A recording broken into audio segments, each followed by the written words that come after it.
Selamat malam Pak Zakaria, kami dari kelompok 8 ingin mempresentasikan mengenai pelanggaran HAM di Indonesia. Di kelompok kami ada 7 orang, yang pertama ada Syafrizal Dinullah, kemudian ada Sodikin, kemudian ada Samsul, lalu ada Sophia, kelima ada Yogi Yolanda, keenam ada Yudisya Karimah, ketujuh ada saya sendiri Yulina Wulandari. Dalam presentasi kali ini, kami akan menyampaikan 5 topik. Yang pertama, pengertian HAM. Kedua, landasan hukum HAM di Indonesia. Ketiga, jenis pelanggaran HAM. Keempat, pelanggaran HAM di Indonesia. Kelima, peranan pendidikan kewarganegaraan. Untuk pengertian HAM akan disampaikan oleh teman saya, Rizal. Silakan. Baik, di sini saya akan menjelaskan pengertian HAM. Hak asasi manusia ialah seperangkat hak yang sudah ada pada diri manusia sebagai makhluk ciptaan Tuhan Yang Maha Esa, yang mana hak ini ialah anugerah yang wajib untuk dihargai dan juga untuk dilindungi oleh pada setiap orang untuk dapat melindungi harkat dan juga martabat manusia, tertuang di Undang-Undang Nomor 39 Tahun 1999. Selanjutnya akan dibacakan oleh Kak Sodikin. Silakan Kak. Baiklah, di sini ada landasan hukum HAM di Indonesia, yaitu terbagi menjadi 4 macam. Yang pertama, Pancasila. Pancasila menjunjung tinggi harkat dan martabat manusia sebagai makhluk ciptaan Tuhan. Maka dari itu, setiap manusia memiliki kewajiban untuk menghormati hak asasi setiap manusia tanpa terkecuali. Dan yang kedua ada pasal 28A sampai 28J Undang-Undang Dasar 1945 yang berisikan hak tiap warga Indonesia secara lebih rinci. Dan yang ketiga ada Undang-Undang Nomor 39 Tahun 1999. Undang-undang ini terdiri atas 106 pasal yang membahas hak asasi setiap warga negara Indonesia. Selain itu, undang-undang ini juga membahas ketentuan hukum yang berkaitan dengan adanya pelanggaran HAM, pembentukan Komisi Nasional Hak Asasi Manusia atau Komnas HAM dan lain sebagainya.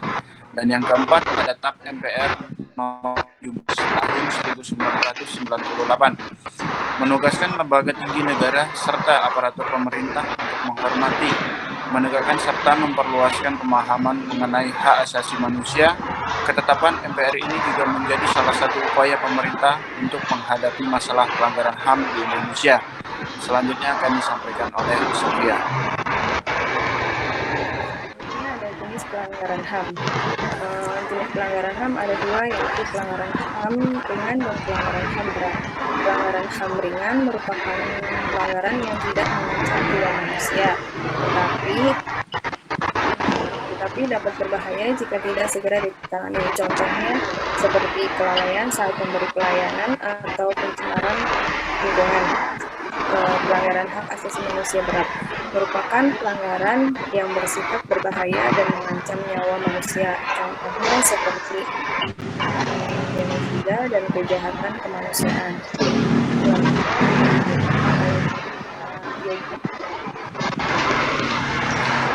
Ya, selanjutnya di sini ada beberapa contoh pelanggaran HAM yang ada di Indonesia. Yang pertama itu belum lama ini pemberian vaksin kosong ke warga di Pluit, Jakarta Utara pada 10 Agustus lalu. Yang kedua itu ada pemberian vitamin kadaluarsa kepada ibu hamil. Yang ketiga, siswa secara paksa menganiaya dan mengalak teman-temannya. Yang keempat, menghalangi seseorang untuk melakukan ibadah seperti rumah ibadah, penghambatan pembangunan rumah ibadah. Yang kelima itu di sini ada kekerasan pada lingkungan keluarga seperti kekerasan seksual terhadap anak, penelantaran dan eksploitasi anak dan lain-lain. Yang itu ada melarang seorang anak untuk belajar dan menuntut ilmu. Ya, selanjutnya akan dibacakan oleh Indonesia. Selanjutnya, peranan pendidikan kewarganegaraan. Sebagai bagian dari kurikulum pendidikan nasional, pendidikan kewarganegaraan dimaksudkan untuk membangun warga negara yang baik atau good citizenship, bukan hanya warga negara yang patuh terhadap hukum dan peraturan yang berlaku, akan tetapi menjadi warga negara yang demokratis dan menjunjung tinggi hak asasi manusia. Mata pelajaran pendidikan kewarganegaraan mencakup 3 dimensi, yaitu yang pertama, dimensi pengetahuan mencakup bidang politik, hukum, dan moral. Yang kedua, dimensi keterampilan meliputi keterampilan berpartisipasi dalam kehidupan berbangsa dan bernegara. Misalnya berperan aktif untuk mewujudkan masyarakat madani, keterampilan memecahkan masalah-masalah sosial, mengadakan kerjasama, dan mengelola konflik. Yang ketiga, yaitu dimensi nilai mencakup antara lain percaya diri, komitmen, penguasaan norma, dan moral luhur, nilai keadilan, demokratis, toleransi, kebebasan individual, dan perlindungan terhadap minoritas. Oke, terima kasih. Dari penjelasan atas saya sebelumnya, dapat kita simpulkan bahwa HAM adalah hak dasar yang dimiliki oleh manusia sesuai dengan fitrahnya. Setiap individu mempunyai keinginan HAM-nya terpenuhi. Tapi satu hal yang perlu kita ingat bahwa jangan pernah melanggar atau menindas hak orang lain. Dalam kehidupan bernegara, HAM diatur dan dilindungi oleh perundang-undangan Republik Indonesia, di mana setiap bentuk pelanggaran HAM baik dilakukan oleh seseorang, kelompok, ataupun suatu institusi, atau bahkan suatu negara akan diadili dalam pelaksanaan peradilan HAM.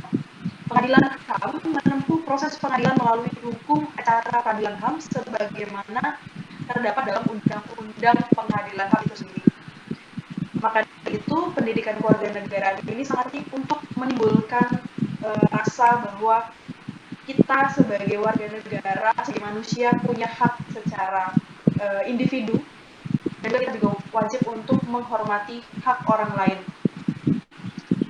Seperti yang kita tahu bahwa ketika ada masalah HAM di suatu negara, itu bukan lagi hanya masalah negara itu, tapi juga bisa masalah seluruh dunia, seperti contohnya Black Matter ataupun dibunuhnya Muslim di Rohingya, seperti itu. Demikian yang bisa kami sampaikan, kurang lebihnya mohon maaf dan terima kasih.